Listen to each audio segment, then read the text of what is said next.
Imagine por um instante um encontro que a história nunca registrou. Dois personagens gigantescos, separados por séculos, mas unidos pela força de seu impacto no mundo. O rei dos reis e a rainha do Nilo. O pregador humilde e a estratega lendária. O que aconteceria se Jesus de Nazaré encontrasse Cleópatra Filopator?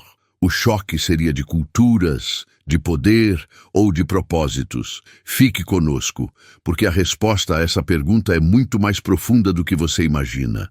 Olá, eternos viajantes! Bem-vindos de volta ao Encontros Eternos, o canal onde exploramos os cruzamentos mais fascinantes entre história, fé e filosofia. Hoje, mergulhamos em uma das maiores da história. Embora Jesus e Cleópatra tenham vivido em épocas ligeiramente diferentes, Cleópatra morrendo em 30 a.C.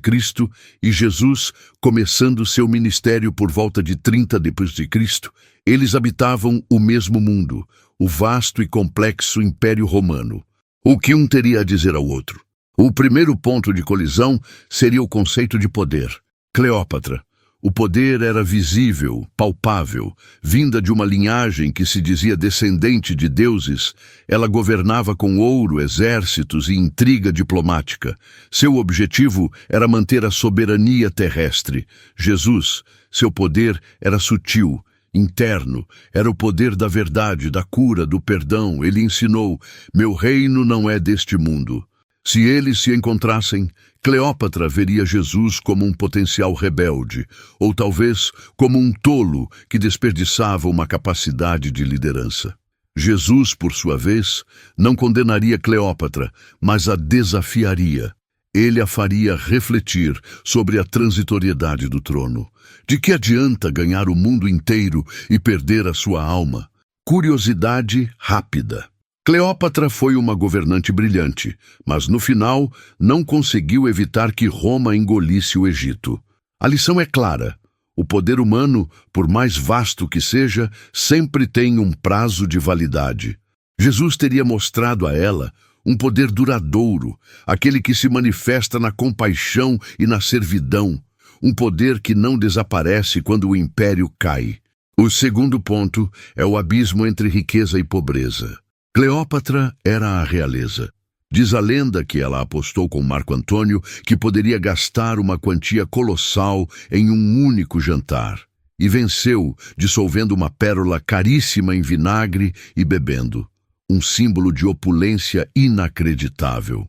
Jesus, no entanto, andava com pescadores e cobradores de impostos. Ele disse: as raposas têm tocas e as aves do céu têm ninhos, mas o Filho do Homem não tem onde repousar a cabeça. Ele celebrava a viúva pobre que dava tudo o que tinha. Cleópatra veria a pobreza como uma fraqueza que precisava ser superada ou ignorada. Jesus a ensinaria que a verdadeira riqueza não está no que você acumula, mas no que você doa.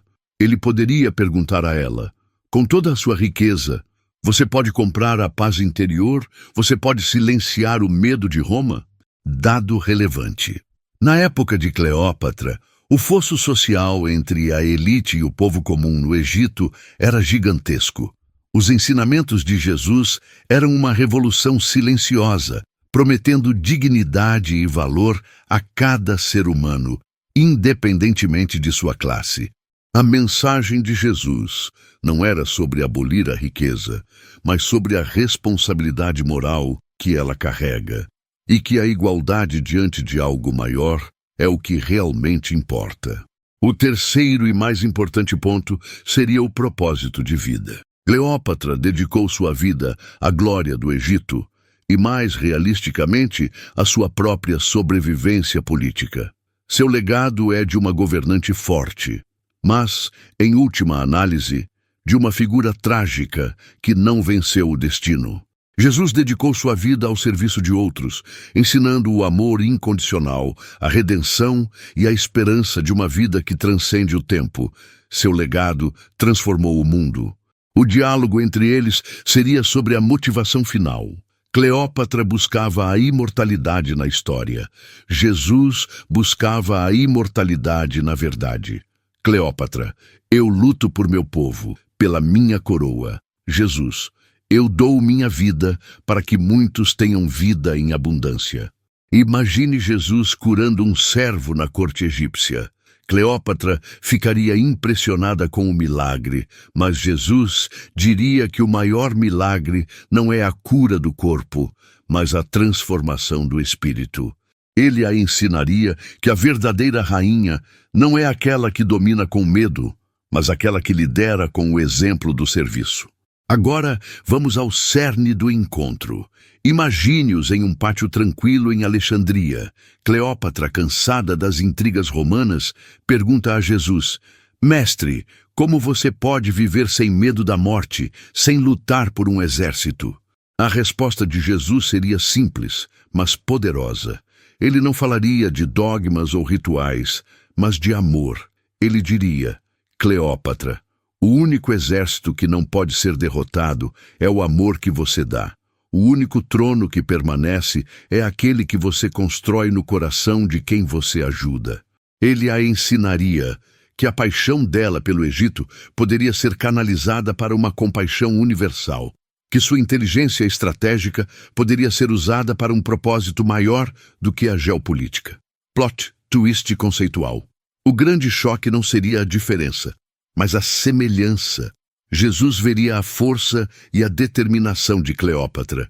Ele não a pediria para se tornar um apóstolo, mas para usar seu poder inato para algo que duraria. A rainha entenderia, talvez pela primeira vez, que a coroa é um peso, mas o serviço é uma libertação. E que a influência dela não precisava ser apenas política, poderia ser espiritual.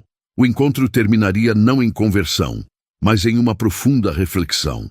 Cleópatra continuaria sendo rainha, mas agora com um novo olhar, sabendo que a vida real se mede pela eternidade e não pelos títulos romanos. E é aqui que chegamos à grande lição deste encontro eterno. Cleópatra e Jesus representam a luta que existe dentro de cada um de nós, a luta entre a ambição terrena e a vocação espiritual, entre o poder que domina e o poder que serve.